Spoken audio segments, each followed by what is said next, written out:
everybody. It is our first morning here in the hotel. So we're just having breakfast and then we will have water sports today. So the breakfast buffet is there. Pero it's not yet set up, so we'll just have to wait a bit. And then we're gonna go scuba diving in the morning, and then after that later island hopping and then parasailing. So it's a full day of activities today for our second day here in Boracay. Imagine having breakfast here. Then you have the beach over there. So really pretty. Dito kami 2018. Kuya Panoy Parang 2,000 for 2-night tours. Our resort kasi is just there. See, what you call that? See, Ocean Club is just right beside there. So if you're staying in Ocean Club, it's best to get your services here na lang. So we're going scuba diving. Pumasok kami dito sa parang small eskinita. But this guy here doesn't know how to swim, so good luck. Hold my hand tightly. Just like all travel, sometimes your schedule doesn't always go on track. In this case, we wanted to do a 7:30 dive, but then the classes were full, so we had to push it back to an 8:30 dive. This is us in our scuba suit. That's what he looks so handsome. Full setup, and then we have to wear the shoes. The water shoes. Everybody is dressed up here. The staff are there too, and then they're preparing. Perfect. Anyway, ako po pala si Junjun, CMAS instructor po ako.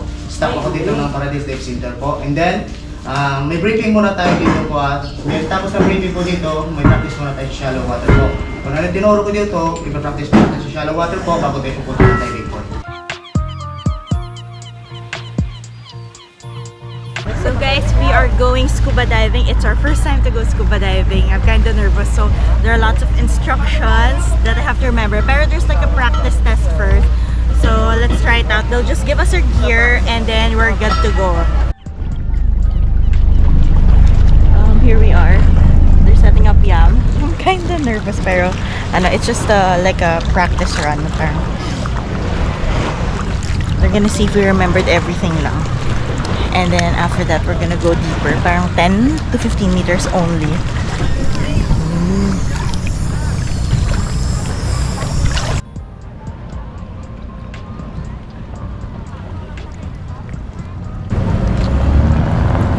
Hindi ka talaga makahinga sa ilong ka na.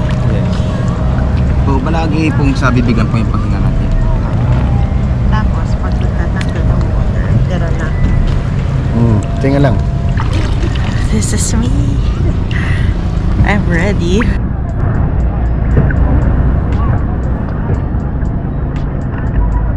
So, with this one, you really can't breathe with your nose. It's really like this. And then, this is where we're gonna breathe. And if there's like water inside your mouth, you have to press it 2 times. And the water's to go out. So they all have these safety features, and then we have a dive master with us. So it's like a 45-minute gas tank. Patulad ko. And pag ubos na, they'll take you up. Pero I'm not sure kung magtatagal ako, to be honest. Sa tubig. Hindi yung oxygen. Hindi mas oxygen, yung level ng tubig. Yeah, yun nga. But I'm like, it's hard to pace your inhale and exhale. Parang, yeah, maybe, yeah, because it's our first time, so parang it's gonna take time for us to get used to how to do the breathing. But I'm excited and nervous at the same time, so it's a super good experience. Like if you're going here for the first time, it's a really good experience. It's not our first time, but it's our first time scuba diving.